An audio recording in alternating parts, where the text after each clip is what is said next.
අද දිනේදී අප වැඩසටහන හා එක්වන ඔබ සැම සාදරයෙන් ගෞරවයෙන් යුතුව පිළිගනු ලබනවා. තාක්ෂණය හා බැඳුණු දියුණු වන ලෝකයක තරගකාරී ජීවන රටාවක සිටින වත්මන් පරම්පරාව තිරසාර විසඳුම් සෙවීමට මහත් උනන්දුවෙන් පටන් ගත යුතු කාලයක් එළඹ තිබෙනවා. ඉතින් එම නිසාම පරිසරයට හානියක් නොකරමින් අනාගතයේ බලශක්ති අර්බුදයට මුහුණ දීමට අවශ්‍ය උපක්‍රමයක් ලෙස පුනර්ජනනීය බලශක්ති ක්‍රම භාවිතය හඳුන්වා දී හැකියි. එම නිසාම UC Alumni ලියවරුන් ලෙස අපි රිනීව නමින් ව්‍යාපෘතියක් ආරම්භ කරමින් තරුණ පරපුර ඒ සඳහා නැඹුරු කරවීමට අවශ්‍ය වැඩසටහන් ක්‍රියාත්මක කරන්නට යෙදුණා. එහි ප්‍රථම අදියර ලෙස සමාජ පුනර්ජනනීය බලශක්තිය සම්බන්ධයෙන් දැනුවත් කිරීමක් සිදු වුණා. ඉන් නොනවති දෙවන අදියර ලෙස සූම් තාක්ෂණය හරහා දැනුවත් කිරීමේ වැඩසටහන් මාලාවක් දියත් කිරීමට අපි සමත් වුණා. එහි දෙවන වැඩසටහන ලෙස අද දිනයේදී අපි ආරාධනා කළා මෙම මාතෘකාව පිළිබඳ හසල දැනුමක් ඇති විද්වතෙකුට. සූර්ය ශක්තිය හා එහි භාවිතයන් පිළිබඳ මෙම තේමාව යටතේ අද දිනේදී අපේ සාකච්ඡාව හා එකතු වන්නේ කොළඹ විශ්වවිද්‍යාලයේ විද්‍යාපීඨයේ රසායන විද්‍යා දෙපාර්තමේන්තුවේ ජ්‍යෙෂ්ඨ කතිකාචාර්ය ආචාර්ය නිරංග අබේසිංහ මහතා. ආචාර්යතුමනි, ඉතාමත් ගෞරවයෙන් යුතුව අද දිනේදී අපේ වැඩසටහනට ඔබතුමාව පිළිගනු ලබනවා. එසේනම් ඔබතුමාටයි මේ අවස්ථාව අද දවසේ මාතෘකාව පිළිබඳ ඔබගේ අදහස් බෙදා හදා ගැනීමට.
සරිතුමනි, මම හිතන්නේ තාක්ෂණික දෝෂයක් නිසා ඔබතුමාව ඩිස්කනෙක්ට් වුණා. ඔබතුමාට දැන් ඇහෙනවද? හෙලෝ චාමික, ඇහෙනවද මාව? හරි. ඔව් සර්, ඇහෙනවා. පටන් ගන්න පුළුවන් නේද? ඔව් සර්, පුළුවන්.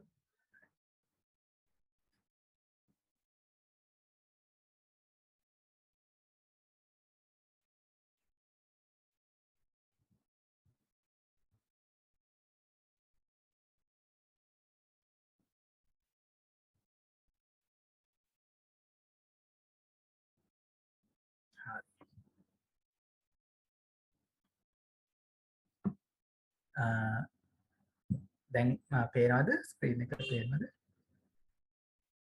පේනවා.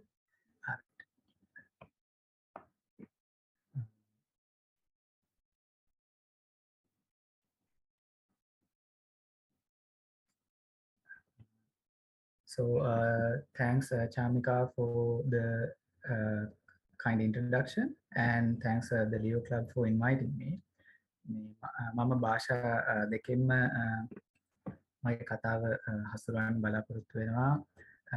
මට දැනගන්න ලැබුණා ඔඩියන්ස් එකේ විදිහට ටෙක්නිකල්, ඒ කියන්නේ තාක්ෂණික වශයෙන් සමහර මේ කාරණා සමග පුරුදු පුහුණුවක් තියෙන අය වගේම නැති අයත් ඉන්න බව දැනගන්න ලැබුණා. ඒක නිසා මම ඒ දෙකොට්ටාශයටම හරියන විදිහට ටෙක්නිකල් ඩීටේල්ස් තාක්ෂණික කාරණා අවම වෙන විදිහට, නමුත් මේ කතාවෙන් ප්‍රයෝජනයක් ගන්න විදිහට කතා කරන්න බලාපොරොත්තු වෙනවා. එහෙම සුදුසු කියලා මම හිතනවා. So basically, the title of the talk is Hustle to Renew, from solar-driven electrons to sustaining life on Earth. So basically, in this particular talk, I would like to do some broad strokes on the ways in which we can think about sustaining life on Earth from different angles, and basically throughout the talk I will be basically showing you that it's a hustle, right? It's a hustle from a nature's point of view as well as from any other point of view. There's a hustle going on to renew the resources that are available. ඒ කියන්නේ දැන් අපි මේ කතාවෙන් ඇත්තටම බලාපොරොත්තු වෙන්නේ මේ අපේ ස්වභාව ධර්මයට සාපේක්ෂව අපි කොහොමද දේවල් තිරසාර ලෙස දියුණු කරගන්නේ. ඒ වගේම විශේෂයෙන් මේ කතාවේදී අපි ශක්ති ජනනය, ඒ කියන්නේ අපිට අවශ්‍ය පවර් ජෙනරේෂන් එක, එනර්ජි ජෙනරේෂන් එක ගැන කතා කරනවා. ඒ කතා කරන එක සම්බන්ධ කරන්න අවශ්‍ය වෙනවා අන්තිමේදී තිරසාර පැවැත්ම කියන කාරණයට. ඒ කියන්නේ මුළු ලෝකයේම පැවැත්ම බොහෝ දුරට ඊළඟ අවුරුදු 50 ඇතුළත මේ ලෝකයේ ජීවත් වෙන මිනිස්සු අතර රඳවා තියෙන බොහෝ දුරට ඉඩ තියෙනවා ඊළඟ අනාගත පැවැත්ම. ඉතින් ඒක නිසා අපි තේරුම් ගන්න ඕනේ ඒක කොහොමද අපිට කරන්න පුළුවන් විදි කියලා. අපිට තිරසාර පැවැත්මකට යන්න පුළුවන් ආකාර මොනවද කියන එක.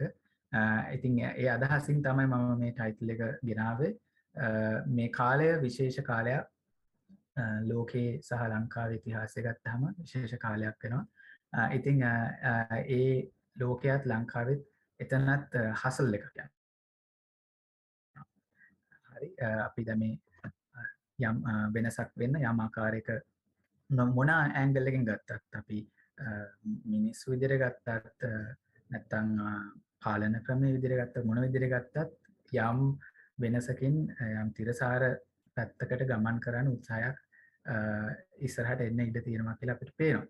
එතකොට ඒකෙන් අදහස් වෙන්නේ දැන් ඒක ගැන තව විස්තර කතා කරනකොට තේරෙයි. ඉතින් මම මෙතන ඉඳන් කතාව පටන් ගන්නම්.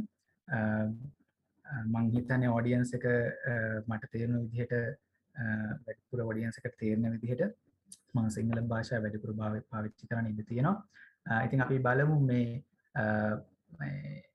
කාරණා මොනවද අපිට කතා කරන්න තියෙන්නේ. මේ හසල් එක මොන වගේ දෙයක්ද? ඒක අවශ්‍ය වෙන්නේ ඇයි? ඒ කියන්නේ හසල් එකක් අවශ්‍ය වෙන්නේ ඇයි? ඒක මොන ලෙවල් එකේ හසල් එකක්ද? ඒ කියන්නේ මොන මට්ටමේ උත්සාහයක්ද, වීරයක්ද දරන්න වෙන්නේ අපිට තිරසාර පැවැත්මක් විතර ගමන් කරන්න කියන එක. ඉතින් ඒක තමයි අදහස. ඉතින් මම මාව ඉන්ට්‍රොඩියුස් කරලා දුන්නා. ඉතින් මම නිරංග අබේසිංහ, කොළඹ විශ්වවිද්‍යාලයේ ජ්‍යෙෂ්ඨ කතිකාචාර්යවරයෙක් රසායන විද්‍යා අධිනාංශයේ. මම ආචාර්ය උපාධිය හැදෑරුවා මිචිගන් විශ්වවිද්‍යාලයේ, ඇමරිකාවේ රාජ්‍ය විශ්වවිද්‍යාල වල අංක 1 හෝ 2 වශයෙන් අවුරුද්ද අනුව තීරණය වෙන විශ්වවිද්‍යාලය. ඉතින් ඒ අත්දැකීම් සමග ඒ වගේම මම ඉස්සරහට කතා කරන්න බලාපොරොත්තු වෙනවා මේ හසල් එක කියන එක රිසර්ච් නැත්නම් පර්යේෂණ පැත්තදී කොහොමද වෙන්නේ. ඒ හසල් එකේ තියෙන කන්සෙප්ට්ස් ඒවා ඒ කියන්නේ ස්වභාව ධර්මයේ ඒ හසල් එකම තියෙනවා. ඒක කොහොමද අපි තිරසාර විදියට නැත්නම් සස්ටේනබල් ලයිෆ් එකක් නැත්නම් සස්ටේනබල් ලිවිං වලට පාවිච්චි කරන්න කියන එක. ඉතින් මුලින් අපි බලමු මේ ස්වභාව ධර්මයේ හසල් එකක් තියෙනවා. Nature's hustle කියලා මම කියන්න කැමතියි. I would like to call it the nature's hustle. When you actually have a look at this picture, you can see there's some sunlight coming in and there are some green leaves. කොළ පාට කොළ තියෙනවා, ආලෝක කිරණ පැමිණෙමින් පවතිනවා. එතකොට මේක ගත්තොත් අවුරුදු බිලියන ගාණක් යම් ආකාරයකට තිරසාරව පැවතුණු බවට තිරසාරව පැවතුණු දේවල් වලට යම් සංකේතයක් මෙතන පේන්න තියෙනවා. එතකොට අපි කල්පනා කරලා බලන්න ඕනේ ඒක කොහොමද වුනේ? එතන මොකක්ද තියෙන යාන්ත්‍රණය? ස්වභාව ධර්මයේ එහෙම දෙයක් වුනේ කොහොමද? අන්න ඒ දේ අපි කොහොමද භාවිත කරන්නේ අපේ තිරසාර පැවැත්ම සඳහා කියන කාරණේ තමයි අපි ආරම්භයක් විදිහට ගන්න තියෙන්නේ. ඉතින් ඒකම ඊට පස්සේ අපිට ඉස්සරහට කතා කරන්න පුළුවන් ඒ යාන්ත්‍රණයම යම් ආකාරයකට එතනින් එහාට දියුණු කරලා නැත්නම් එතනින් ඊට වඩා වෙන මාර්ගයක ගිහිල්ලා මේ solar panels නැත්නම් solar energy generation කියන පැත්තට නැත්නම් සූර්යාලෝකයේ ශක්තියෙන් කොහොමද ශක්තිය ජනනය කළා තීරසාර විදිහට පරිසරයට හානි අවම වෙන විදිහට අපේ පෘථිවියේ පැවැත්ම තව කාලයක් තහවුරු වෙන විදිහට මනුෂ්‍ය වර්ගයාගේ පැවැත්ම තව කාලයක් තහවුරු වෙන විදිහට ඒ දේ කරන්න පුළුවන් වෙන්නේ කොහොමද කියලා අපි ඉතාම පුළුල් ලෙස තාක්ෂණික කාරණා පුළුවන් තරම් අවම කරන්න උත්සාහ කරනවා. නමුත් රිසර්ච් වලදී සමහරව මට කියන්න වෙනවා. නමුත් එතනදී මම උත්සාහ කරන්නම් හැමෝටම පැහැදිලි වෙන විදිහට විස්තර කරන්න. All right. Basically this is the one of the definitions. So I wouldn't say that it's a definition. This is what I have found from the United Nations Development Project, a website on sustainable development goals. Also known as the global goals, and you can see they were adopted by the United Nations. They are calling to action, right, to end poverty, to protect the planet, and to ensure that by about 2030 all people enjoy peace and prosperity. At the rate the world is going on, I don't know how this is going to happen, like by around 2030, but definitely ending poverty and protecting planet, there are certain things that we can definitely give it a try, including peace and prosperity. So මම මේක බලාගෙන යනකොට මට තේරෙනවා දැන් මේ sustainability කියන එක ගැන හොඳ නිර්වචනයක්. sustainable පැවැත්ම සඳහා හොඳ නිර්වචන ටිකක් ඉතින් හොයන්න වුණා. එතකොට දැන් මෙතන පේනවා මේ ඒක නිර්වචනයක් විදිහට නෙමෙයි, නමුත් ඒක භාවිතයක් විදිහට මෙතන United Nations Development Program එකේ දක්වලා තියෙනවා ඒගොල්ලන්ගේ වෙබ්සයිට් එකේම. ඉතින් අපි තව ටිකක් බැලුවාම විස්තර කළා මට ඉතාම වැදගත් පොත් කීපයක් හම්බුණා. ඇත්තටම එකක් ඒක ලියලා තියෙන්නේ Fridge of Capra. මම සියලු දෙනාට ආරාධනා කරනවා මේ පොත කියවන්න සහ මේක සිංහලට පරිවර්තනය වෙලා තියෙනවා නම් ඉතාම වටින්නකමක් තියෙයි ඉස්සරහට කියලා හිතේ. ඔයගලන් කියවලා බලන්න. දැන් මේකේ කතා වෙන ගොඩාක් කාරණා තියෙනවා. මේ මොමුලි මේ ලේඛකයෝ දෙන්න කියන Fridge of Capra සහ Hugo Mathieu කියන දෙන්න. දැන් Capra කියන්නේ theoretical physicist කෙනෙක්. ඒතකොට by training he is a theoretical physicist. ඒ කියන්නේ සෛද්ධාන්තික භෞතික විද්‍යාව පිළිබඳව විශේෂඥයෙක්. ඒ වගේම Hugo Mathieu කියන්නේ නීති වේදේ පිළිබඳ විශේෂඥයෙක්. ඒත් මේ දෙන්න එකතු වෙලා මේ ලෝකේ legal system ගැන නැත්නම් laws develop වෙච්ච විදිය සහ science develop වෙච්ච විදිය ගැන තමයි මේ පොතේ කතා කරන්නේ. මේකේ කතා වෙනවා තව ගොඩක් කාරණා. ඒකට අවශ්‍ය ඒ කියන්නේ economics, ඒ කියන්නේ මේ කොහොමද economics මේකට බලපාන්නේ සහ ඒවා කොහොමද එකකට එකක් සම්බන්ධ වෙන්නේ කියන එක. එතකොට ඒගොල්ලන් ඒකේ අන්තිමේදී කතා කරනවා මේ ස්වභාව ධර්මය සහ මේ sustainability කියන එක ගැන. So basically they are discussing about the sustainability, and if I may recite some of the things that they have written, so we can and must learn from ecosystems how to live sustainably, which requires us to make our diverse human values consistent with the fundamental value of sustaining life on earth. So they are specifically focusing or describing sustainability in terms of sustainable communities, right? Again, අපි sustainability එක කියන කතා කරද්දී තනි පුද්ගලයා ගැන කතා වෙනවටත් වඩා ඇත්තටම අවසානයේදී සිද්ධ වෙන්නේ තිරසාර පද්ධතියන්ගේ පැවැත්මක්. ඒතකොට communities වල පැවැත්මක් තමයි අන්තිමේදී මනුෂ්‍ය ප්‍රජාවට සාපේක්ෂව ගත්තොත් අපිට කියන්න තියෙන්නේ. So what is sustained in a sustainable community is not economic growth or competitive advantage. So that doesn't mean that economic growth should be ignored. But what they are saying is that's not the focus, but the entire web of life on which our long-term survival depends. In other words, a sustainable community is designed in such a way that its ways of life, businesses, economy, physical structures, and technologies do not interfere with nature's inherent ability to sustain life, but instead facilitate its generative force. Again, කියන්නේ මේ sustainable community එකක් develop කරලා communities, sustainable communities තියෙනවා නම් අන්න එතනදී මේ ලෝකයේ පැවැත්මත් තහවුරු වෙනවා, තිරසර වෙනවා. අන්න ඒක වෙන්නේ කොහොමද කියලා අපි කල්පනා කරලා බලුවාම මේ එතනදී කියන්නේ සදාකාලිකවම වර්ධනය වෙන ආර්ථිකයක් හෝ සදාකාලිකවම තරඟකාරී ප්‍රයත්නක් ගැන නෙමෙයි ඇත්තටම කතාව වෙන්න අවශ්‍ය වෙන්නේ. මේක ස්වභාව ධර්මයේම තියෙනවා. ස්වභාව ධර්මයේ මෙච්චර කල් තිරසාරව පැවතුණා.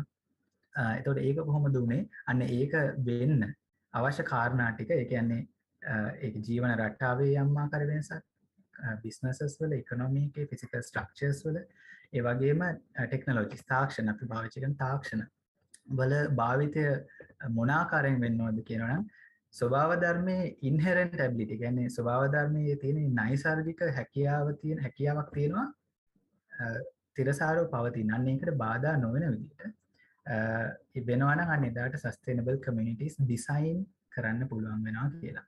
එතකොට අපිට ඒ ගැන මම මේක ඇත්තම අදහසක් විදිහට කිව්වේ you don't necessarily have to adopt this but this is something that all of you guys can think about as future leaders in the world. So ඕගොල්ලෝ ආරංගතයේදී තම තමන්ගේ ශේෂ්ඨයන්හි අනිවාර්යෙන්ම ඉදිරියට යනකොට මෙන්න මේ කාරණා උදව් කරගන්න පුළුවන් කියන අදහසින් මම මේක පටන් ගන්නවා. නමුත් මම මේක නැවත එන්න හේතුවක් තියෙනවා. ඉතින් මම ඒක ආයෙත් නැවතත් වෙනවා. ඉතින් බලමු. එතකොට ඒක කාරණයක්. ඒ තමයි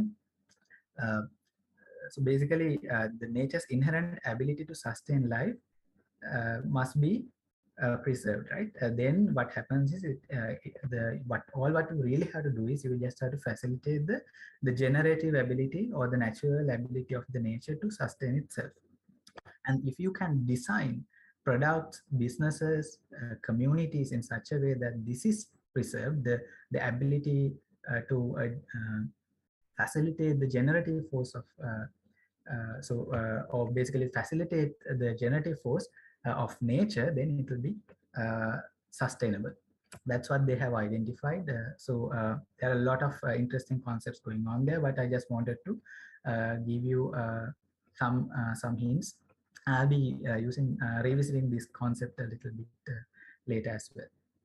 So now that we have talked about this, and now that we are at a very interesting challenging economic juncture as a country also, I would like to also show another very interesting set of data.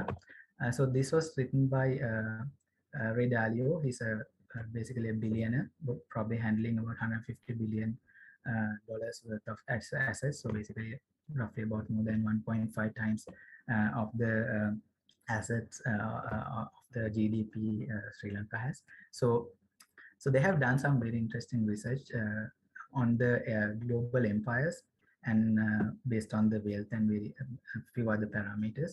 And they have seen certain patterns happening throughout the history. But at the same time, if you, so just to give you an understanding of what this plot is showing here. So the vertical axis is basically about the wealth of a nation, let's say that way. And then the horizontal axis is the time axis. ක්‍රිස්තු වර්ෂ 600 ඉඳලා 2000 වගේ වෙනකන් කාලය ඇතුළත පහළ වෙච්ච නොයෙක් ආකාරයේ ආර්ථිකයට සම්බන්ධ අධිරාජ්‍යයන් ගැන මේ කතා වෙන්නේ. මෙතන මේ පාටින් දක්වන්නේ US අධිරාජ්‍යය, ඊළඟට කළු පාටින් දක්වන්නේ UK, ඊළඟ තැඹිලි පාටින් Netherlands, Dutch ඒ විදිහට. ඒතර මේ කාලේ නම් බැලුවාම මේ කාලෙන් කාලයට චක්‍ර විදිහට ආර්ථිකය වෙනස් වෙනවා. ඒ ආර්ථික වෙනස් වෙනකොට මේ වගේ ක්‍රොස් වෙන තැන්වලදී විශේෂ සිද්ධි වෙනවා. ඒ කියන්නේ යුද්ධ, කලකෝලහල ඒ වගේ දේවල් නිරන්තරයෙන් ඇති වෙනවා ලෝකේ. උදාහරණයක් විදිහට මෙන්න මේ කාලේ පහුවෙනන් පස්සේ තමයි ඉතින් ලෝක යුද්ධය, දෙවන ලෝක යුද්ධ, පළවෙනි ලෝක යුද්ධය ආදී එහෙම එන්න ගත්තේ. ඒකේ අවසාන ප්‍රතිඵලයක් විදිහට ඇමරිකාව රිසර්ව් කරන්සි ස්ටේටස් එක 1944 දී ගත්තා. ඉතින් මේක තමයි කතාව. තමයි මේ ගැන ගොඩක් විස්තර කතා කරන්න පුළුවන්. නමුත් මම මේ ගැන ගොඩක් විස්තර දැන් කතා කරන්න යන්නේ ඊට පස්සේ ඕන කතා කරන්න පුළුවන්. එතකොට ඒත් සමගම මේ ඉන්ඩස්ට්‍රියල් රෙවොලියුෂන් එක කියන කාරණේ ආවා. ඒ කියන්නේ කාර්මික විප්ලවය කියන කාරණේත් එක්ක ඊට පස්සේ මේ පෘථිවියේ මධ්‍යන්නේ උෂ්ණත්වය වෙනස් වෙච්ච ආකාරය දකින්න ලැබෙනවා. Now you can see the temperature anomaly is in a, like a very precarious, very risky trajectory, and this is something that we have to think about. So up until that point, throughout the entire history, we haven't seen this kind of set of data. Actually, these data are from the NASA Earth Observatory, so they must be reasonable enough.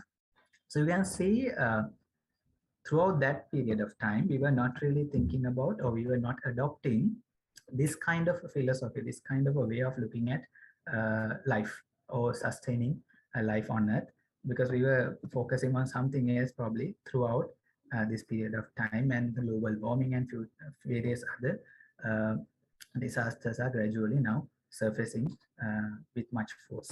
So we can see if we really have adopted these kinds of approaches, then things would have been different. And if we had just facilitated nature's generative force, we would have designed the businesses, the way of life, economy, physical structure, everything based on this understanding, so that we will have sustainable communities. Now it's clear that there are a lot of unsustainable things happening, and it's time for us to think about nature and try to get more information from nature so that we can survive longer. Okay, so with that in mind, let's dig deeper into how green plants or green leaves or plants containing green leaves, how do they really survive? How do they sustain their life? What's their hustle? Now you can see what's really happening here is light is coming in, and now I'm showing you here photons. Again, මෙතන මම පෙන්නනවා ආලෝක කිරණ පැමිණෙනවා. එතකොට මේ කොළ පාට සහ කහ පාට ඉවෙන් දැක්වෙන්නේ වර්ණක. අපි ඩයිස් කියලා කියනවා. ඩයි ಜಾති කියලා කියනවා. ඒ කියන්නේ විවිධ ආකාර වර්ණ වලින් යුක්ත අණු. එතකොට මේ අණු වලට පුළුවන් ආලෝක කිරණ අවශෝෂණය කරගෙන තමන්ගේ ශක්තිය වෙනස් කරගන්න, වැඩි කරගන්න. ඒ වැඩි වෙච්ච ශක්තිය ඒ තැනින් තව තැනකට ගමන් කරන්න පුළුවන්. මෙතනදී අපි මේ රෙසොනන්ස් ට්‍රාන්ස්ෆර් කියලා විස්තර කරලා තියෙනවා.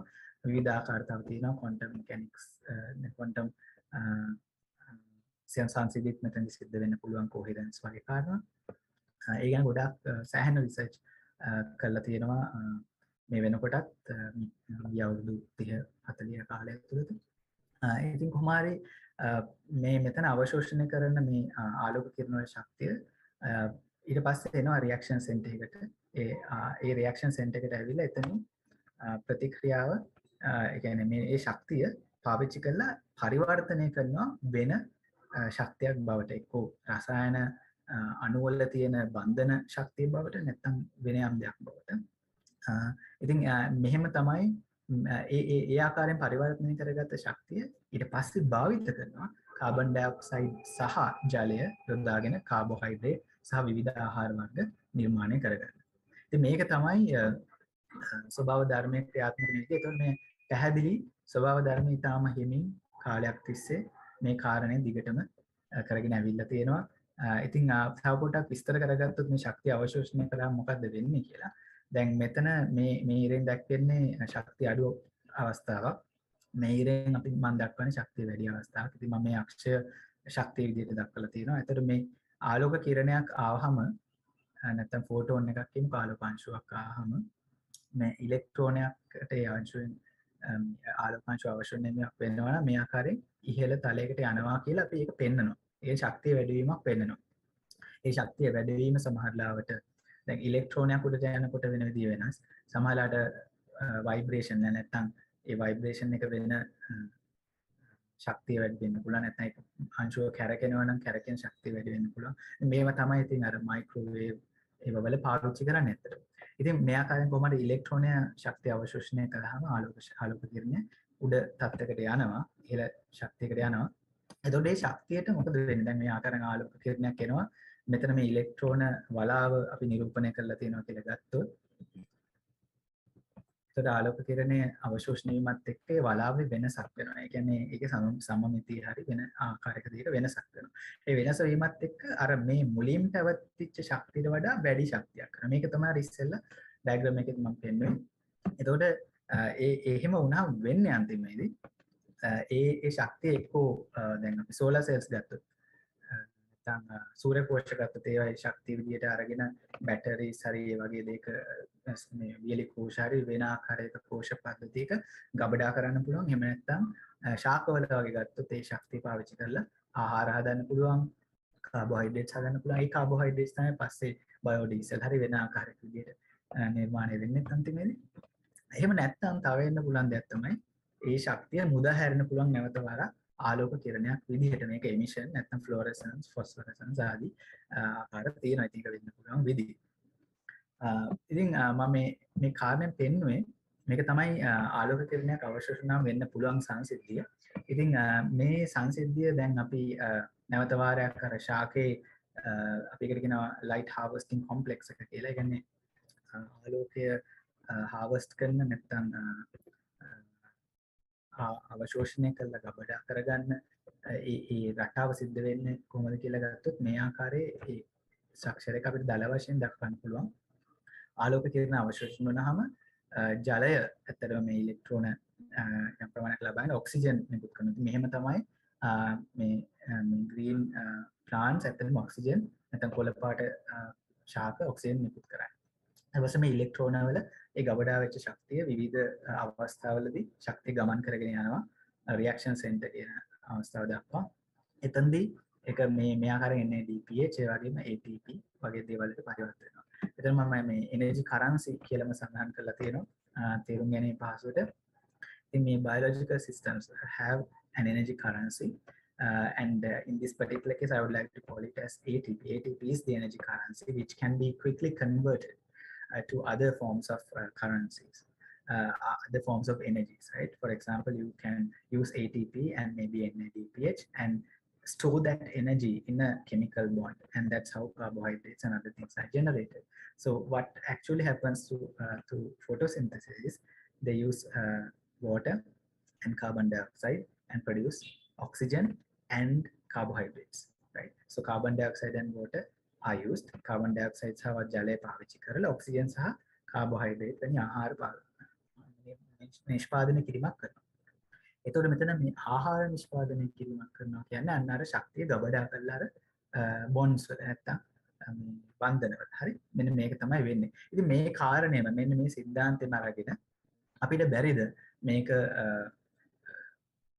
අපේ ශක්තිය අවශ්‍යතාවලට මනුෂ්‍ය ප්‍රජාවගේ ශක්තිය අවශ්‍යතාවලට පාවිච්චි කරන්න කියන එක තමයි අපිට තිබුණු ප්‍රශ්නේ. ඉතින් අපි බලමු ඉතින් මේ ආකාරයටම එහෙනම් අපිට solar panels වලත් use කරන්න පුළුවන් පාවිච්චි කරන්න පුළුවන්.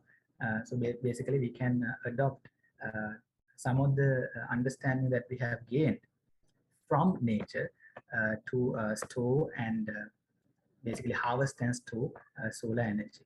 And this is a very sustainable process if we design it properly as we have indicated. So just to give you a hint, since we are at a very critical juncture even in terms of energy costs and other factors, you can see a timeline from 2009 to 2020. There's අතර කාලයේදී megawatt hour එකක් කියන එකෙන් අදහස් කරන්නේ ශක්තිය එකකක් ඇත්තට. සාමාන්‍යයෙන් watt වලින් කියන්නේ ක්ෂමතාවය, ශක්තිය බෙදීම කාලය. ඒක කාලයෙන් වැඩි කළාම ශක්තිය. එතකොට මේ ශක්තිය යම් මෙගාවොට් hour එකක් ප්‍රමාණයක් නිෂ්පාදනය කිරීම සඳහා වියදම් වෙන වියදම කොච්චරද කියන එක එක දේවල් වලට කියන්නේ කොළ පාටින් පෙන්නන්නේ solar panels, කහ පාටින් පෙන්නන්නේ wind energy, ඊළඟට මේ තැඹිලි පාටින් gas, ඊළඟට මේ ලානිල් පාටින් nuclear ඒ විදිහට තියෙනවා. මේ coal තියෙනවා රෝස පාටින්. ඒතර ඔය පැහැදිලිව පේනවා දෙයාස් 20 වෙනකොට අඩුම වියදම ඩොලර් ඇත්තටම 45 හෝ ඊට අඩු වියදමක් තමයි මෙගාවොට් එකක් සඳහා යන්නේ solar panels පාවිච්චි කරනවා නම්. So by now we know that in terms of the costs involved in the long term, solar technologies will be very, very useful. There are some challenges. That one of the challenges storing challenge. Of course, the research is going on in that area as well. But you can see how quickly the cost went down. Actually, the cost goes down due to several reasons. One very important reason that the cost of a solar panel goes down throughout this time period is the improvement of their efficiency and other factors. So how did that happen? මේ efficiency එක මේ solar panels වල කාර්යක්ෂමතාවය මෙච්චර මේ වැඩි වුණේ කොහොමද කියලා කල්පනා කරලා බැලුවාම මෙන්න වැදගත් chart එකක්. මේක ඇත්තටම ගොඩක් සංකීර්ණයි වගේ පේන්නේ. නමුත් ඇත්තටම බොහොම පැහැදිලිව ගන්න පුළුවන්. මේ ගොඩක් දත්ත තියෙන නිසා සංකීර්ණව පේන්නේ. ඒක ගණන් ගන්න එපා. 975 ඉඳලා 2024 කාලය ඇතුළත cell efficiency එක solar cell එකක efficiency එක වැඩි වෙච්ච ආකාරය මේ NREL කියලා කියන්නේ National Renewable Energy Laboratory. NREL is the laboratory that's basically certifying all of the solar cells. Supposing that you have made a solar cell, you can actually send it to NREL, which is located in Colorado, USA, and NREL is certifying the solar cell efficiency that you have generated. And so these are all research cell efficiencies. මේ ඔක්කොම පරීක්ෂණ මට්ටමේ efficiencies. හැබැයි බලන්න පුළුවන් මේ කාර්යක්ෂමතාවය මේ කාලය ඇතුළත ටික ටික වැඩි වෙලා තියෙන මේ වැඩිවීම තමයි අවසානයේදී උදව් වෙන්නේ solar cells solar panels වල cost එක අඩු වෙන්න. ඒ කියන්නේ ඒ පරීක්ෂණ වල ප්‍රතිඵල අවුරුදු 20ක් 30ක් අතර ගිහිල්ලා මේ ආකාරයෙන් මතුවෙන. ඉතින් ඒක තමයි මේ fundamental research නැත්නම් අර curiosity driven research කියන කාරණා නැත්නම් කුතුහලය මූලික කරලා නමුත් යම් භාවිතයකුත් තියෙනවා. භාවිතය අරමුණු කරලා කරපු පරීක්ෂණවල අවසාන ප්‍රතිඵලයක් මේ විදිහට ලෝකෙටම භුක්ති විඳින්න ලැබෙමින් පවතිනවා. ඉතින් මම මේ කතාව ඇතුළතදී ඉතින් මේ ඔයගොල්ලන්ට පේනවා මෙතන කොච්චර හසල් එකක්ද මේ ලෝකෙම සයන්ටිස්ලා විද්‍යාඥයෝ නැත්නම් ඒ අදාළ පරීක්ෂකයෝ සිදු කරලා තියෙන්නේ කියලා. ඒතර මේකේ අවසාන ප්‍රතිඵලය ඒ ආකාරයෙන් අපිට භුක්ති විඳින්න ලැබෙනවා ඉස්සරහට. ඉතින් මේ කාරණා අනුව පැහැදිලි වෙන අනාගතයේදී ළඟ අවුරුදු 10 ඇතුළත තව ඒ solar technologies වල භාවිතය වැඩි කරන්න තියෙන සම්භාවිතාවය ඉතාම ඉහළයි කියලා. ඉතින් මෙතනදී තාක්ෂණ කීපයක් ගැන කතා වෙනවා. මේ දම් පාටින් පෙන්වන තාක්ෂණ බොහොම ඉස්සෙල්ලම එන කාරණා. ඊළඟට මේ රතු පාටින් පෙන්වන ඒවා ගත්තොත් මේ organic solar cells organic photovoltaics කියන්නේ තව ඒ වගේ develop වෙන area එකක්. ඉතින් මේ පැත්තේ වෙච්ච හසල් එකක්. ඒ කියන්නේ හසල් එකක් කියන්නේ තව ඒ වගේ කරපු රිසර්ච් කීපයක් ගැන මම කතා කරන්න බලාපොරොත්තු වෙන බොහොම කෙටියෙන්. නමුත් මේ සියල්ලම අන්තිමේදී අපිට උදව් වෙනවා අර තිරසාර පැවැත්ම සඳහා අවශ්‍ය ඒ ශක්තිය ජනනය කරන්න යම් භාවිතයක් අපිට මෙතනින් සිදු කරගන්න පුළුවන්. ඉතින් අපි ඇත්තටම so I'm going to start with some of the research investigations that we have started at the University of Michigan, and then of course I'll briefly talk about the research that we have done at University of Colombo as well in this particular realm of research. Okay, so this is a hustle. So let's talk about this particular hustle. So here I'm talking about intramolecular singlet exciton fission. බය වෙන්න එපා මේ වචනවට දන්නේ නැත්නම් ඒක කිසි ගැටලුවක් නැහැ. මෙතන මේ කාරණා ගත්තොත් මේ ඊටාම කුඩා අණුවක්. මේ අණුවට විශේෂ හැකියාවල් ගොඩක් තියෙනවා. ඉතින් මේ පරීක්ෂණය කරද්දී හම්බෙන් ඇත්තටම හම්බෙච්ච දෙයක්. මේක ඊටාම වැදගත්. ඉතින් අර එක්සැම්පල් එකක් විදිහට මොන වගේද මේ පරීක්ෂණ කියනවා වෙන්නේ සහ මොන වගේද දේවල් හම්බෙන්නේ කියන දේවල් දැනගන්නේ ඩිස්කවර් කරගන්න කියන කාරණේ. දැන් මේ මෙතන මේ ඉලෙක්ට්‍රෝන ක්ලවුඩ් එකක් වගේ අපි දක්වලා තියෙනවා. ඇත්තට මේ අණුව ගත්තොත් මේ අණුව ආලෝක කිරණ ෆෝටෝන් එකක් අවශෝෂණය කළා ඉලෙක්ට්‍රෝන එක්සයිට් වෙච්ච ඉලෙක්ට්‍රෝන දෙකක් හදනවා. මෙන්න මේක තමයි විශේෂ කාරණේ. හැබැයි එකකින් කියන්නේ ශක්ති සංස්ථිතේ බින්දෙනවා එහෙම කතාවක් නෙමෙයි. ශක්තිය අවශෝෂණය කරන ප්‍රමාණයට වඩා වැඩියෙන් ඉලෙක්ට්‍රෝන හදන්නේ. නමුත් ඒ අවශෝෂණය කරන ශක්තිය දෙකට වගේ ආසන්න වශයෙන් දෙකට වගේ බෙදිලා ඉලෙක්ට්‍රෝන දෙකක් හැදෙනවා. excited states කියලා කියන excited electrons කියලා කියනවා. excitons කියලා කොහොමද කියනවා. ඉතින් මේ excited electrons තමයි ඊට පස්සේ අර solar cell එක ඇතුලේ ගමන් කරන්නේ. හරි. එතකොට මම කියන්නම් ඇයි ඒක වැදගත් වෙන්නේ කියලා මේ තව සුළු වෙලාවකින්. ඉතින් මේ සියල්ල ඇත්තටම සෑහෙන විවිධ ආකාරවලින් විවිධ ඇන්ගල්ස් වලින් විවිධ කෝණයන්ගෙන් පරීක්ෂණ කරන්න පුළුවන් වුණා මේ සංසිද්ධිය ගැන. ඉතින් මේක තමයි මේ මොලිකියුල් එක. So basically when we were focusing on investigating that molecule at the beginning,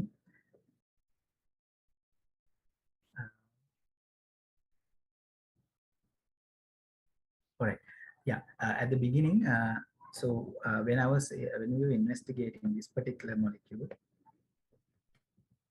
yeah, this particular molecule. So this particular molecule had the ability to absorb 3 photons at the same time.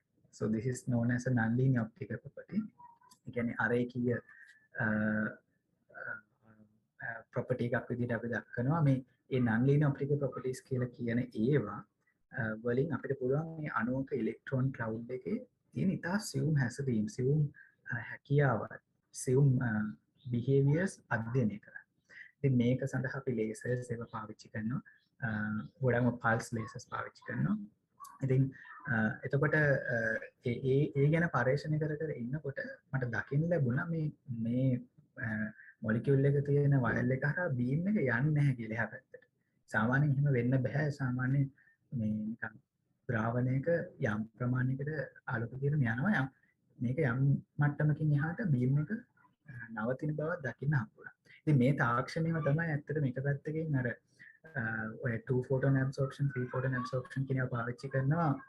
ඔය fighter jets තියෙනවා. මේ fighter jets වල pilots ට ඒක කාලයක ප්‍රශ්නයක් ආවා. ඒගොල්ලන්ගේ මේ ඇහැට lasers වලින් අල්ලනවා විවිධ ඒ කියන්නේ ඒ සතුරු ආක්‍රමණ සිදු වෙන අවස්ථාවල. ඒගොල්ලන්ට ඒකට protective idea හදද්දී මෙන්න මේ materials තියාති පාවිච්චි කරන්න පුළුවන් වුණා. ඉතින් ඒ අතින් ඒක ඉතාම සුළු භාවිතයක් මම මේ කතා කළේ මේකට අදාළ නිසා අදාළ සංසිද්ධියට 2 photon එකෙන් photon දෙකක් හෝ 3 photon තුනක් හෝ අවශෝෂණය වෙන ද්‍රව්‍ය තියෙනවා. ඉතින් එතකොට එහෙම පරීක්ෂණ කරනකොට මෙහෙම බ්ලොක් කරනවා කියලා දැනගන්න හම්බුලා. ඊට පස්සේ එක්ස්පෙරිමන්ට් එක වෙනස් කරා. කළා මේ ට්‍රාන්ස්මිෂන් ගැන බලාගෙන යනකොට මේ power එක වෙනස් කරනකොට so with this power increase you can see the transmission is going down dramatically. So we were so surprised, and there are only very few types of molecules that does this kind of a behavior.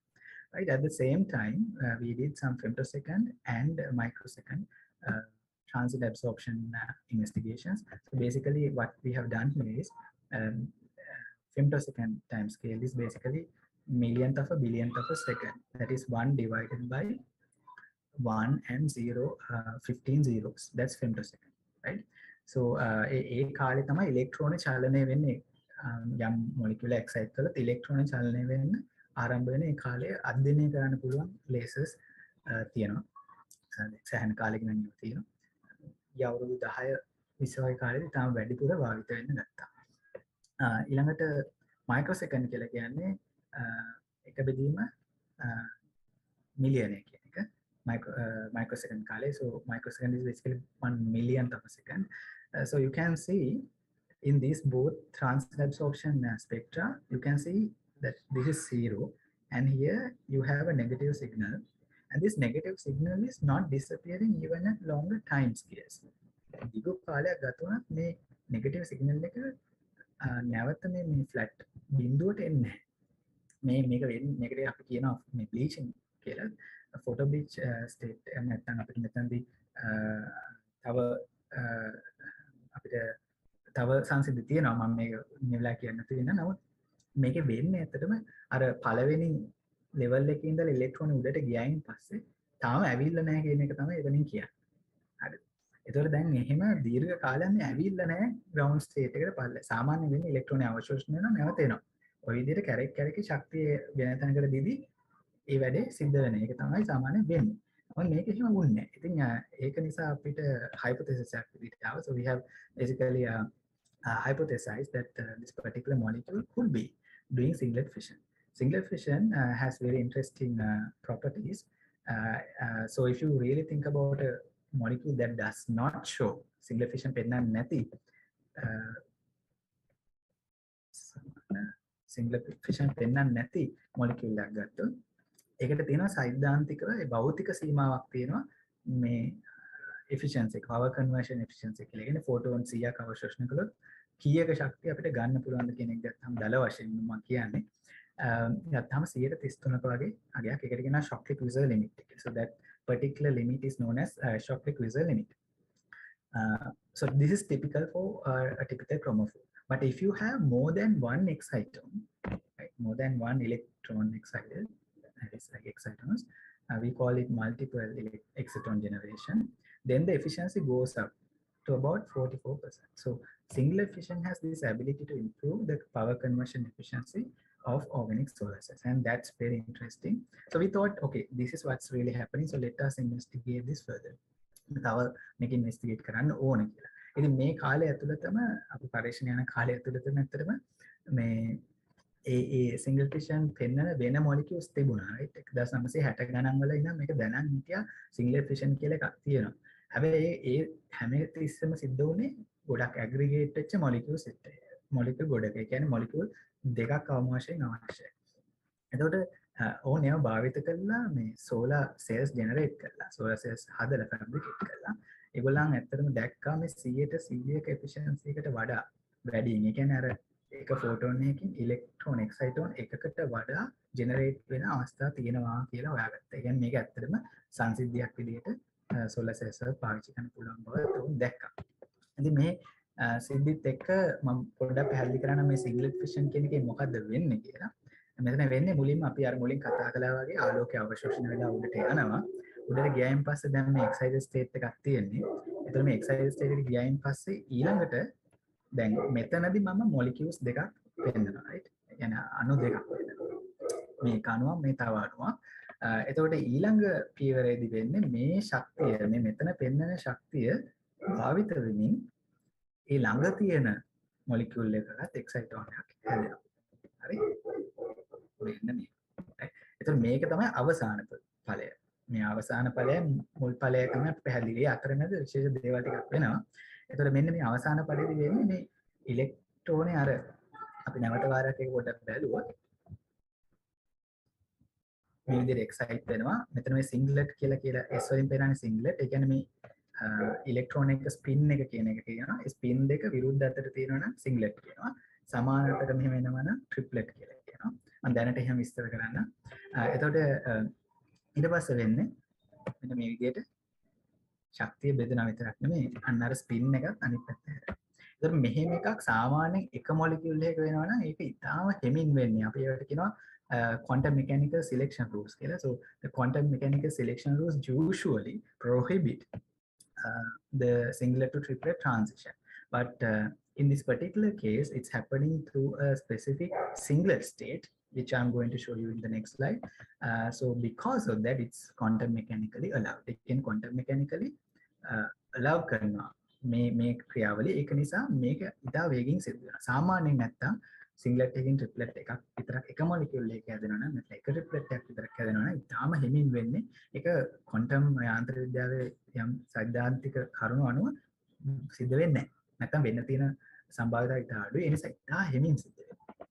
ඉතින් සාමාන්‍යයෙන් ඒවා එකක් වෙන්න මයික්‍රෝසෙකන්ඩ් millisecond කාලයන් වගේ ගත වෙන්න පුළුවන්. නමුත් මේ සිද්ධියේදී මේක ඇත්තටම femtosecond time scale. Like a picosecond. Again, picosecond can be millionth of a second. So it's about 1/10⁻12 seconds, right? ඒ වගේ කාලයක් ඇතුළත වෙනවා. ඒක ඉතා වේගෙන් සිද්ධ වෙනවා අර ට්‍රිප්ලට් නිකන් එන තනි ට්‍රිප්ලට් එකක් හැදෙන කාලයට වඩා. ඒක නිසා මේකට තරඟ කරන්න පුළුවන් අර ෆ්ලෝරසන්ස් සහ අනිත් සංසිඳිත් එක්ක. ඒක නිසා තමයි මේක අර සෝලාර් සෙල්ස් වලදී වැදගත් වෙන්නේ. මොකද ෆ්ලෝරසන්ස් වෙන්නේ ඉස්සෙල්ලා මේක ඉලෙක්ට්‍රෝනේ අයින් කරගන්න ඕනේ අපිට ස්ටෝර් කරගන්න එනර්ජි. හරි. Then for the time being I'm just going to say it that way. So we have continued our investigations and we could see that within about 1 picosecond, that's 1000 femtoseconds, that's millionth of a second, the fluorescence state is disappearing. So this particular fluorescence is all of a sudden disappearing. Usually it takes about 1 nanosecond. That's about billionth of a second for this to disappear. But the fact that it's disappearing earlier than that and not staying for like up until 1 nanosecond shows us that it's going to some other state. So in singlet fission, what's really happening is it's going through an intermediate state, and this particular intermediate state has that same singlet behavior, and because of that it is allowed. It is quantum mechanically allowed. And after that the triplets separate gradually into different chromosome. මෙතන අර quantum mechanical selection rules වලත් විශේෂයක් තියෙනවා. ඒවා relax වීමක් කරනවා යම් ආකාරයක symmetry සහ අනිත්‍යව වෙනස් වෙනකොට. ඒක නිසා තමයි මෙතනින් එහාට triplet දෙකක් හැදෙන්න අවකාශය වැඩි වෙන්නේ. හරිද? right. ඒත් හැබැයි ඒකත් දීර්ඝ කාලයක් තිස්සේ වෙනවා. මෙතනින් වෙන වෙන නිසා අර fluorescence එක තරංගීකරණ හැකියාවක් ලැබෙනවා. හොඳයි. එතකොට දැන් මේක තමයි singlet fission සිද්ධ වෙන රටාව. එතකොට මෙන්න මේ පියවර අධික වේගයකින් සිද්ධ වෙනවා. ඒ වෙලා ඊට පස්සේ ට්‍රිප්ලට් දෙකක් වෙනම හැදෙනවා. ඉතින් මේක හරිම පුදුම කාරණයක්. නමුත් එහෙම එකක් වෙනවා. මේක ඇත්තම මේ සංසිද්ධිය 960 ගණන් වලින් දැන හිටියා. නමුත් මෙතන විශේෂ කාරණයක් තියෙනවා. ඒ තමයි මේ singlet fission වෙන්න පුළුවන් ආකාර දෙකක් තියෙන එක. තමයි එකිනෙකට වෙනස් molecules දෙකක් අතර. එහෙම නැත්නම් එකම molecule එකේ කොටස් දෙකක් අතර. එතන මේ එකිනෙකට වෙනස් molecules දෙක නම් inter කියනවා. එකම molecule එක නම් intra කියනවා. sorry. එතකොට මෙතනදී අපි පස්සේ හොයාගත්තා මේක ඇත්තටම intra molecular singlet fission ඊටාම රෙයා ඉවෙන්ට් එකක්. මේක ඇත්තට මේ කාලේ 2010 වගේ කාලේ තමයි ඇත්තටම හොයාගන්න පටන් ගත්තේ හරියට. ගොඩක් intra molecular singlet fission phenomena එක. ගොඩාක් molecules ඒක තමයි ආගත්තේ. ඉතින් අපිට පස්සේ තේරුම් ගත්තා මේ molecule එක ඇත්තටම ඒ intra molecular singlet fission පෙන්නන පොඩිම molecule එක. even up to that now this is the smallest molecule that's showing intramolecular singlet fission. So in order to understand this further, what's really happening here is so the singlet, it goes to this intermediate state and sometimes it can come back in the reverse direction. එහෙම දෙපැත්තටම යන්න පුළුවන්. එතකොට මෙහෙම පිටිපස්සට ආවොත් if the excited state went in the reverse direction, it can actually do some fluorescence, right? But this fluorescence is kind of delayed because there's a delay and there's a slight energy difference, and you can see that in this particular experiment. Again, all of these evidence collectively showed us that okay, singlet fission is happening and intramolecular singlet fission is happening. So in order to support and in order to investigate this further and to interpret this data further, we have done some calculations as well. And so based on that, we could see, how this particular energy separation was happening. So eventually, we found that, well, this has a very high efficiency in terms of singlet fission, that is singlet to triplet transfer. Singlet එකකින් පටන් අරන් triplet හදන ගාන ගත්තොත් දෙකක් හැදෙන්න ඕනේ. ඒකට 100 transition එකක් වෙන්නේ. එතකොට මේකේ 100 ආසන්න ගානක් වෙන්නේ. මේ වගේ එකක් වෙන්නේ තාම මේ අඩු molecules ගානක විතරයි. හරි. ඉතින් මේ ඒ වගේ පෙනෙන molecules ඊටාම පොඩිම molecule එකක් ගන්න තියෙනවා. අපි දැන් මේ ගැන ගොඩාක් විස්තර කරන්න උත්සාහ කළා. ඊළඟට අපි තව පරීක්ෂණ කළා.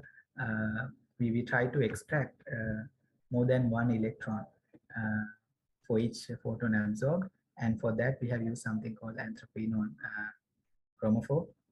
And actually, so this actually was started during the time that I was graduating, and even after that, the team went on and continued the investigation.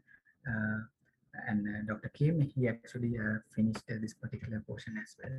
And we have found that we can extract more than one electron, one exciton from this excited molecule, right?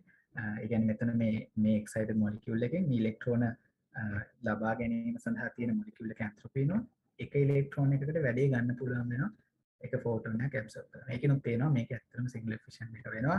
excited states හැදෙනවා. දෙකක් excited states දෙකක් හැදෙනවා කියන කාරණා. ඉතින් මේක දැන් තවදුරටත් එහෙම investigations යනවා. So you can බලන්න මේක this is a hazard, right?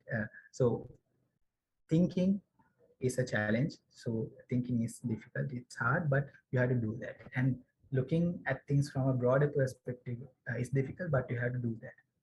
And that's how you can think about sustainable practices, sustainable designs, sustainable communities, right? That's what I really wanted to tell you. This is actually something to do with the hazard. So I'll quickly go through some of the things that we have done at the University of Colombo as well. So one of the questions that I have asked was, okay, can we really predict අපිට molecules මේ වගේ පෙන්වන්න දැන් කීපයක් වාගෙන තියෙනවනේ ලෝකේ. ඒ කියන්නේ efficiency එක වැඩි ඒවා අපිට පුළුවන් predict කරන්න ඒ efficiency එක වැඩි මොන වගේ ඒවා වල වෙන්න පුළුවන්ද? ඒක හදන්න ඉස්සෙල්ලා before we really synthesize the compound can we really predict it? අපිට ඒක පුළුවන් predict කරන්න. අන්න ඒ කියන ප්‍රශ්නයක් ආවා. ඉතින් මේ ප්‍රශ්නෙට උත්තර හොයන්න අපි පරීක්ෂණ කරනකොට අපි අර වගේම non-linear optical property එකක් පාවිච්චි කළ calculations වලින් මේක කළා. ඒ සඳහා මේ ශිෂ්‍යයන් සහභාගී වුණා ඇත්තටම. එතකොට මේ තියෙන්නේ ඒ BP1 BP0 BP2 මේවා ඔක්කොම සාකි වෝටි2 මේ අපි දැන් කතා කරපු එක. ඒ සියල්ලම efficiency එක ඉතා ඉහළ 150ට වැඩි 100. මේක control molecule එක. ඒකේ efficiency එක 160ක් වගේ වෙන්නේ. ඒතකොට අපිට බලන්න පුළුවන් efficiency එක අර පැහැදිලි වෙනසක් වෙනකොට තව මොනවා හරි අර non-linear optical properties වල වෙනසක් වෙනවාද? ඉතින් අපිට හම්බුණා පැහැදිලි වෙනසක් වෙන තැනක්. ඒ තමයි මේ transitions වලදී අපි කියනවා resonant and non-resonant කියලා. efficiency එක වැඩි වෙන හැම තැනම resonant transitions වෙනවා, අනිත් තැනට non-resonant වෙනවා. මේක පැහැදිලි කරන්න පුළුවන් ඇත්තටම මේ Philip Kukura and co-workers, they have actually investigated the mechanism of Singlet fission using various interesting spectroscopic techniques, and they have found that there could be a conical intersection. ඒ කියන්නේ මෙතන මේ Singlet සහ triplet අන්තර්මාධ්‍ය ස්ටේට් එක සහ Singlet state එක, intermediate state එක සහ intermediate state එකයි Singlet state එක අතර සම්බන්ධයක් තියෙන්න පුළුවන් අවස්ථා තියෙනවා. එතකොට වේගින් සිද්ධ වෙනවා. තව විදියක් තමයි resonance වෙනවා කියන එක. එතකොට ඒ resonance වෙන්නත් මේක උදව් වෙනවා. ඉතින් ඒකම අපි මෙතනත් අපි predict කළා. ඉතින් ඒක හොයාගෙනත් තියෙනවා. ඉතින් නමුත් ඒක resonance කියලා සිද්ධ වෙනවා කියලා දැනන් තියෙන්නේ නැහැ. ඒක අපි තමයි ඇත්තටම හොයාගත්තේ. So yeah, if you actually come back, so now hope that you have seen a hustle, right? So we have seen a hustle on how we really investigate real molecular phenomena. අණුවල සිද්ධ වෙන ස්වභාවය සිද්ධ වෙන ස්වභාවික පවතින දේවල් ගැන සිද්ධ වෙන ඒවා ගැන පරීක්ෂණයක් කළා. ඒ පරීක්ෂණයේදී පේනවා ඒක හසල් එකක්. ඒක උත්සාහ වීර්යය දාලා කරන්න ඕනේ. ඒක කල්පනා කරන්න ඕනේ, හිතන්න ඕනේ. අපි බොක්ස් එකක හිතන්නේ නැතුව එළියේ ඊට වඩා පුළුල්ව හිතන්න ඕනේ.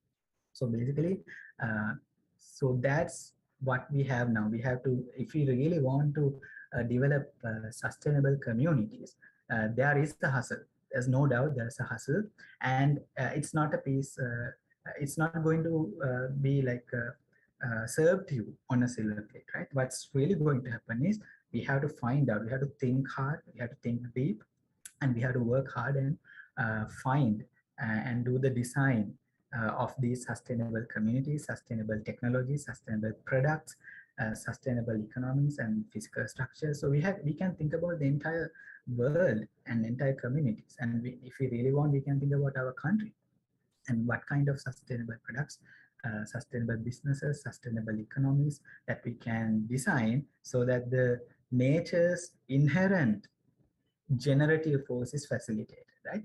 So අපි ඒක ගැන දකින්න පුළුවන් එක ආකාරයක් තමයි මේ photons වලින් ක්‍රියාත්මක වෙන ඒ ප්‍රභා සංශ්ලේෂණයට සම්බන්ධ ක්‍රියාවලිය සහ solar cells වලින් ක්‍රියාවලිය සංසන්දනයක් කරා. බලන්න මේ පරීක්ෂණ කළා අන්තිමේදී මේ වියදම ඉතාම අඩු වගේකට ඇවිල්ලා තියෙන. ඇත්තටම ඉස්සරහට අනිවාර්යෙන් ඒ ස්ටෝරේජ් අර බැටරි ටෙක්නොලොජි එක යම් මට්ටමකට තව දියුණු වීමත් එක්ක නැත්නම් ස්ටෝර් කරගන්න විදියක් හරියට තව දුරටත් දියුණු වුණාම තවත් මේකේ ඵලදායීතාව වියදම අඩු වෙමින් ඵලදායීතාවය වැඩි වෙනවා. ඉතින් මේක තමයි සිද්ධ වෙන්න යන්නේ. ඉතින් අපි මේ ධර්ම භාවිත කරමින් සහ මේ මම කියපු දේවල් අපි කල්පනා කරලා බැලුවොත් අපිට ආයි පාරක් හිතලා බලන්න පුළුවන්. හරි. මේ වෙනකන් අපි මේ කරපු රිසර්ච් වලින් අපි මේ ගැන ලොකුවට හිතුවේ නැහැ නේ. අපි බැලුවාම අපි ද්‍රව්‍ය නොයෙක් ආකාර ප්‍රොඩක්ට්ස් ඩෙවලොප් කරලා තියෙනවා. ඒකේ ලෝකෙට හානි වෙන්න පුළුවන් දේවල් වෙලා තියෙනවා. ඒ වගේම හොඳ වෙච්ච ඒවා වෙලා තියෙනවා. නමුත් in the long term we have seen that some of the philosophies that we have adopted have failed. So but in terms of nature already, I mean, always have prevailed eventually. But so whatever is going to happen, it's going to happen to us. So do we really plan to survive? Do we really plan to sustain? If so, do we want to sustain life on Earth? Then of course we can think about these concepts. So let me quickly go through this idea once again. What is sustained in a sustainable community is not economic growth. That doesn't mean that you should not focus on economic growth. economic growth එක ගැන හිතන්න ඕනේ නැහැ කියලා මේකෙන් කියන්නේ. Right? Or competitive advantage, but the entire web of life on which our long-term survival depends. අපිට පැහැදිලිව පේනවා මේ long term survival ගැන long term thinking නැතිව තමයි මේ ගිය අවුරුදු දශක ගාණක් සිද්ධ වෙලා තියෙන්නේ. ඒක ප්‍රතිඵල අපි දැන් භුක්ති විඳිනවා. අපිට ඉස්සරහට භුක්ති විඳින්න නෙවෙයි. ඉතින් අපිට දැන් අවස්ථාවක් තියෙනවා සහ මේ කාලේ ලෝකෙත් ඒ අවස්ථාවක් තියෙනවා. මේ වෙනස් මේ පවතිනවා. ඉතින් අපිට පුළුවන් මේ sustainable communities පැත්තට නැත්නම් sustainable communities සහ අනිත් ඒකට සම්බන්ධ කාරණා ඩිසයින් කරන්න. So, in other words, a sustainable community is designed in such a way that is ways of life, businesses, economy, physical structures, and technologies. Right. So, we have talked about a technology that can be adopted in sustainable communities. So, these do not interfere with nature's inherent ability to sustain life, but instead facilitate. So, you can facilitate its generative force because that's nature's ability, and nature is capable of sustaining itself, right? So all what we really have to do is we have to dig deeper, find more about nature, and through that we can learn a lot. That particular knowledge that we have gained can be used in designing sustainable communities and a sustainable country and a sustainable world. Okay.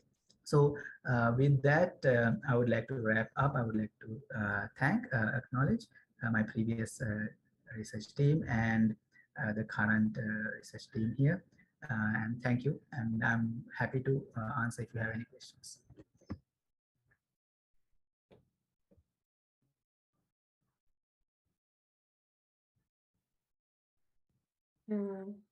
අපිට එක ප්‍රශ්නයක් යොමු වෙලා තියෙනවා sir. So what has stopped scientists from successfully exploiting singlet fission in producing highly efficient solar cell devices to the market? That's a good question, Devinder. So basically, when you think about singlet fission, they were not thinking about singlet fission to be used in photovoltaics up until 2010.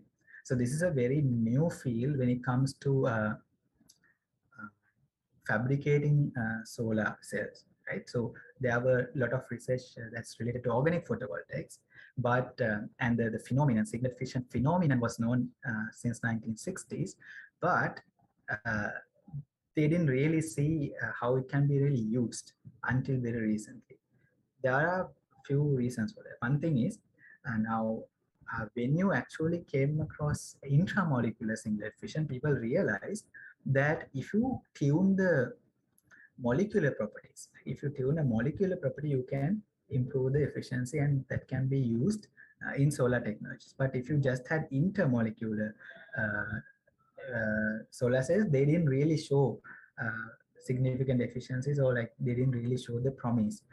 So in a way, this actually gave rise to curiosity driven research first, and with more findings we'll be able to do the designing part when it comes to the device stage. Now all of these investigations were at the molecular scale. They can make අණුක මට්ටමේ පරීක්ෂණ කළා. මේ කරලා එකකින් දැනගන්නවා මුලින් මොන වගේ අණුද කියලා. හැබැයි ඒව ඔක්කොම රිසර්ච් සෙල් එෆිෂියන්සිස් ඔයගලන්ට මේ රිසර්ච් ලෙවල් එකේ තියෙනවා. ඊළඟට මේකේ රිසර්ච් සෙල් එකක් හදන්න ඕනේ. ඒ කියන්නේ සෙල් සෝලාර් සෙල් එකක් හදන්න. ඒවත් රිසර්ච් සෙල්ස් මුලින්ම වෙන්නේ. ඒවා තමයි එම්බෙල් ප්ලොට් එකේ පෙන්නන්නේ මුලින්. උදාහරණයක් විදිහට 140 ගණන් පෙන්නනවා සමහර එෆිෂියන්සිස්. හරි. නමුත් සෝලාර් සෙල්ස් දැනට ෆැබ්‍රිකේට් කරන ඒවා ගත්තොත් සිලිකන් බේස්ඩ් ඒවා ගත්තොත් එච්චර ලොකු එෆිෂියන්සි එකක් තියෙන දේවල්ම නෙමෙයි පාවිච්චි වෙන්නේ. එච්චරම ඒ කියන්නේ පොඩ්ඩක් වැඩි වුණා සමහරට ඇති. ඒකට හේතුව මේක ෆැබ්‍රිකේට් කළේ ඒ ලෙවල් එකට ගෙනකොට අර එෆිෂියන්සි එක වෙනස් වෙනවා. සාමාන්‍යයෙන් අඩු වෙනවා. right? එතකොට තව steps කීපයක් තියෙනවා. So we have few more steps that we have to take in order to make sure that singlet fission can be utilized in solar cells. But even without singlet fission, you already have a very low price or low cost for solar panels compared to other non-renewable techniques. ඒක මම හිතන්නේ උත්තරේ දුන්නා කියලා. Hope I answered your question there.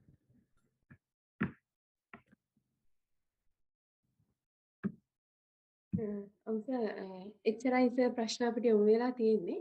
right. තව ප්‍රශ්නයක් නෑ එච්චරයි එකයි. එහෙමනම් සර් බොහොම ස්තුතියි අද දිනේදී අපේ ආරාධනය පිළිගෙන අපි සමග සම්බන්ධ වුණාට. ඒ වගේම අද වැඩසටහනට සහභාගී වෙච්ච ඔබ සියලු දෙනාටමත් බෙහෙවින්ම ස්තුතියි. ඒ ආකාරයෙන් අද දිනේදී වැඩසටහනේ අවසානය කරා අපි මෙසේ ළඟා වුණා. එසේනම් ඔබ සැමට සුබ රාත්‍රියක්. සුබ රාත්‍රියක්.